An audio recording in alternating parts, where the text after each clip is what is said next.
was a lawyer once. His name was Francis Scott Key. He penned a song that I'm sure you're aware of. You've seen it. It's in most hymnals throughout our churches. It's called the National Anthem. It is our song as an American.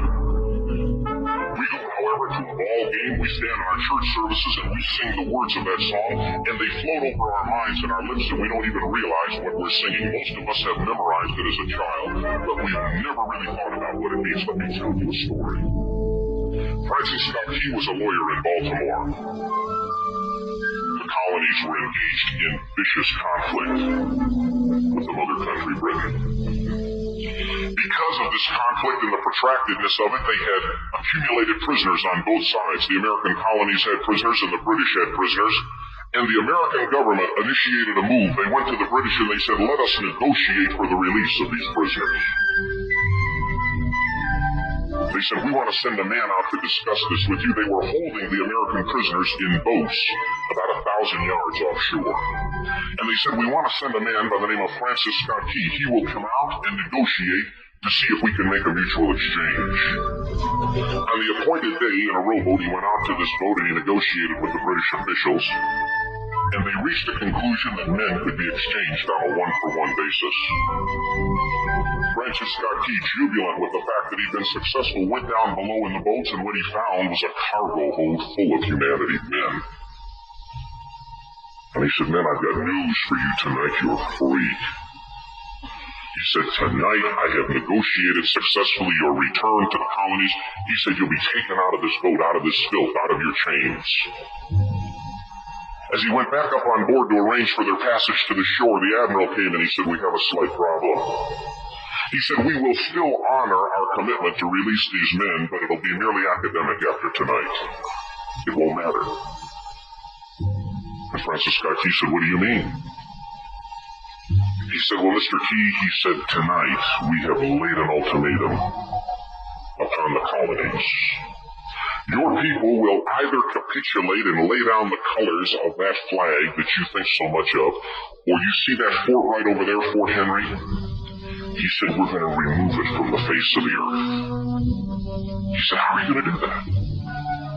He said, if you will, scan the horizon of the sea. And as he looked, he could see hundreds of little dots. And he said, that's the entire British war fleet. He said, all of the gunpowder, all of the armament is being called upon to demolish that fort.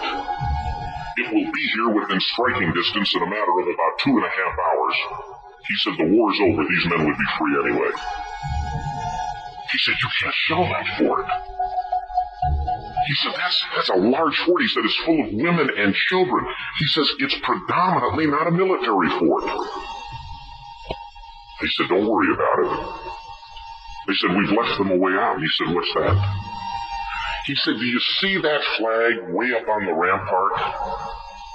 He said, we have told them that if they will lower that flag, the shelling will stop immediately. And we'll know that they've surrendered, and you'll now be under British rule. Francis Scott Key went down below and told the men what was about to happen. And they said, how many ships? He said, hundreds. The ships got closer. Francis Scott Key went back up on top and he said, men, I'll shout down to you what's going on as we watch. As twilight began to fall, and as the haze hung over the ocean as it does at sunset, suddenly the British war fleet unleashed.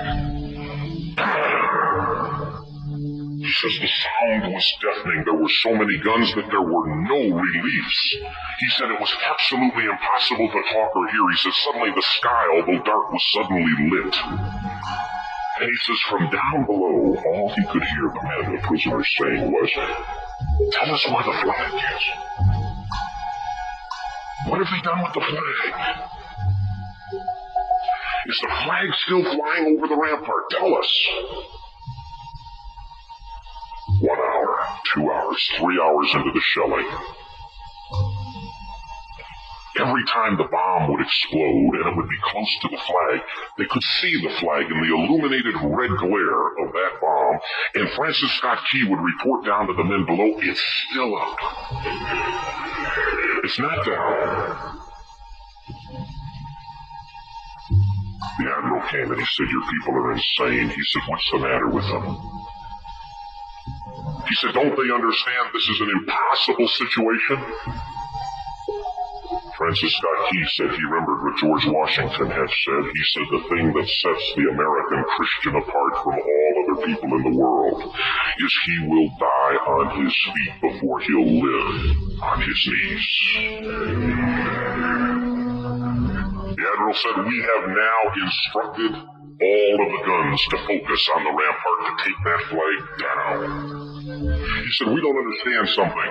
Our reconnaissance tells us that that flag has been hit directly again and again and again, and yet it's still flying. We don't understand that. But he said, now we're about to bring every gun for the next 3 hours to bear on that point. Francis Scott Key said the barrage was unmerciful. All that he could hear was the men down below praying. The prayer, God, keep that flag flying where we last saw it. Sunrise came. He said there was a heavy mist hanging over the land and the rampart was tall enough. There stood the flag, completely nondescript in shreds. The flagpole itself was at a crazy angle, but the flag was still at the top. Francis Scott Key went aboard and immediately went into Fort Henry to see what had happened. And what he found had happened was that that flagpole and that flag had suffered repetitious direct hits. And when it had fallen,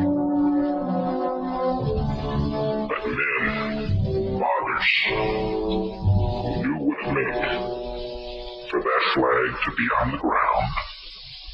Although knowing that all of the British guns were trained on it, walked over and held it up humanly until they died. Their bodies were removed and others took their place.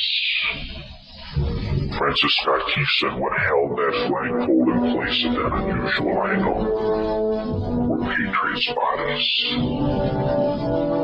He penned the song, "Oh, say can you see by the dawn's early light, what so proudly we hailed at the twilight's last gleaming, or the rocket's red glare, the bombs bursting in air, gave proof through the night that the flag was still there. Oh, say, does that star-spangled banner yet fly and wave o'er the land of the free and the home of the brave? The debt was demanded, the price it was paid." Oh, say, can you see by the dawn's early light what so proudly we hailed at the twilight's last gleaming, whose broad stripes and bright stars through the perilous fight o'er the ramparts we watched were so gallantly streaming, and the rocket's red glare, the bombs bursting in air, gave proof through the night that our flag was still there. Oh, say, does that star-spangled banner yet wave. Oh, the land of the free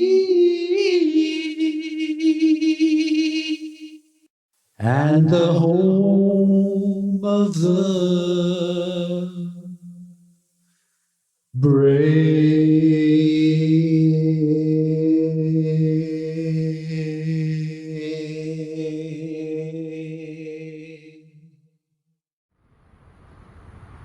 Oh, say, can you see by the dawn's early light what so proudly we hailed at the twilight's last gleaming, whose broad stripes and bright stars through the perilous fight o'er the ramparts we watched were so gallantly streaming, and the rockets' red glare, the bombs bursting in air, gave proof through the night that our flag was still there. Oh, say does that star-spangled banner